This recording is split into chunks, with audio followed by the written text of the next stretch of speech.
With Dr. Lampton on that score. I mean, the Chinese-U.S. relationship is now a mature relationship, and is built on a common interest. For example, we're the Chinese largest market for Chinese goods, as everybody knows. Some people criticize that, but we're also they're our biggest creditor. So you have that interlocking factor there. Secondly, as we move ahead, both of us have a common interest in addressing the problem of global warming and climate change. And unless we can work together, it's not going to be possible, I think, to make any significant advances in climate change. But on balance, this is a mature relationship which now has, I won't say it's totally normal, but normalized dramatically since I went there in the mid-1990s. So to paraphrase a book title of yours, it's the same agenda, different solutions, I guess, that we have. We have a common agenda that we're facing, and different approaches. I'm glad you put it that way, because one of the criticisms, a set of criticisms that has been aimed at this administration, and actually at the Bush administration before it, is that human rights have kind of been put off to the side, that we have not made it a front and center piece of our U.S.-China agenda like it has been in the past. But based on what the two of you have been saying, that really is a more normal way of operating with a country, to have a much broader range of issues and not to focus on one single set of issues. So are we moving away from always talking about human rights and to the point where it's just become a component of a much broader relationship? Indeed, that's the case in my view.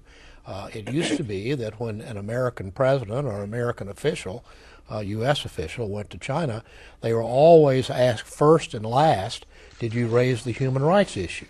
And they did raise it. But no one ever asked a U.S. official when they go to Saudi Arabia, for example, if they go to Turkey, if they go to Israel, et cetera, did you raise the human rights issue? Never raised. And so I think this, the fact that we've sort of put human rights in the category with other important issues with China and not making it sort of the sole driving force behind the relationship is healthier for both countries. That does not mean that we should not keep pushing the Chinese on the question of human rights. But we've got to realize here in the United States that our hands are not totally clean as far as the international community is concerned. We have to deal with things like Guantanamo, some of the scandals that came out of Iraq. So perhaps rather than appearing hypocritical to the Chinese and other nations, we ought to sort of base our relationship on a broader range of issues. I would agree with all that, and only add that I think if you look at the UN documents on human rights, there's always been a big economic and social development component, as well as what you might call the civil liberties and political component. I think historically, generally speaking, when Americans think about human rights, they think immediately and most often about the political and civil rights aspects, and those are still severe problems in China. But I think what's gone on in the world has elevated, so to speak, the salience of economic and social development.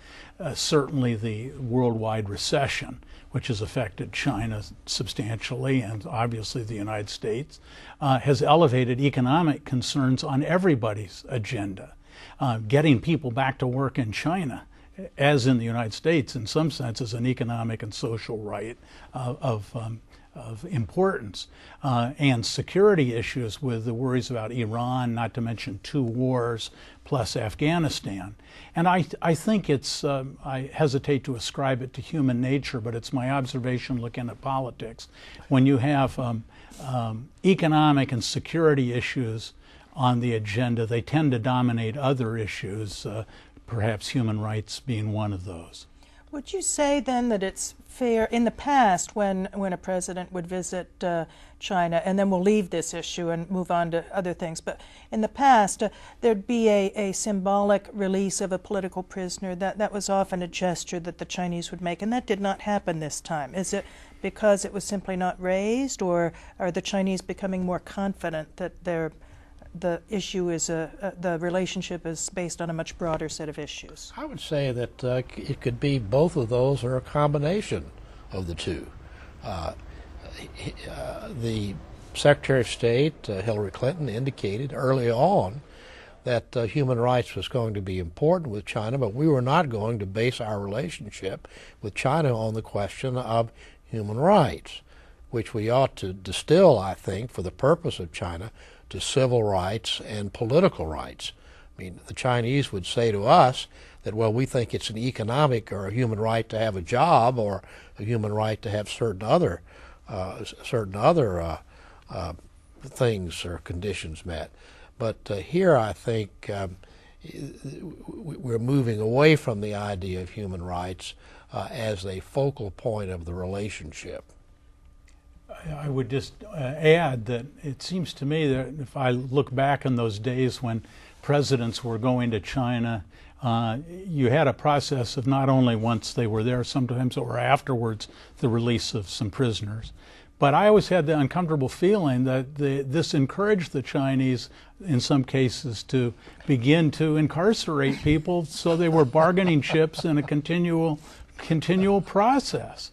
And I think, getting this on a more normal kind of track, it may well be better for people in China as well. I want to move on to the U.S.-China joint statement that came out of this visit. A rather lengthy joint statement on which was filled with positives, or at least with neutrals, discussing the importance of the bilateral relationship and highlighting key accomplishments, focusing on issues where we still have to move forward.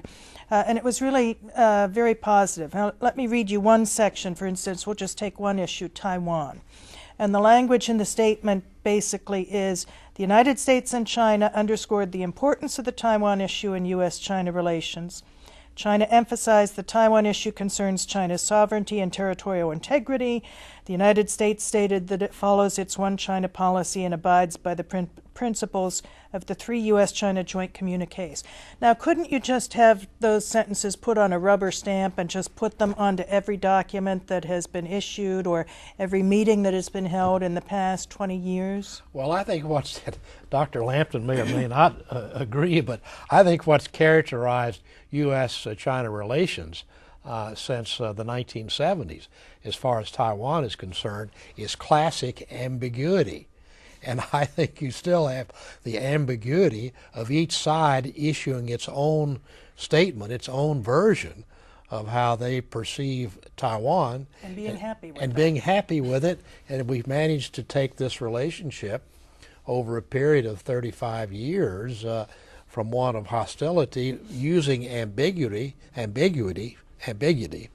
Well, I'm having a problem. Ambiguousness. Yes. to a time now when, to use the word the Chinese have made fashionable recently, a reasonably harmonious relationship. And so we I think we ought to continue to be ambiguous as long as it serves the national interest of all 3 parties concerned, the United States, China, and Taiwan. Ambiguous in meaning, perhaps, but certainly the wording has been refined to one painful point over the last 25 years. I mean, you have a cheat sheet on your wrist, and when you talk about U.S.-Taiwan policy, these are basically the sentences that you use, and then you're done, just to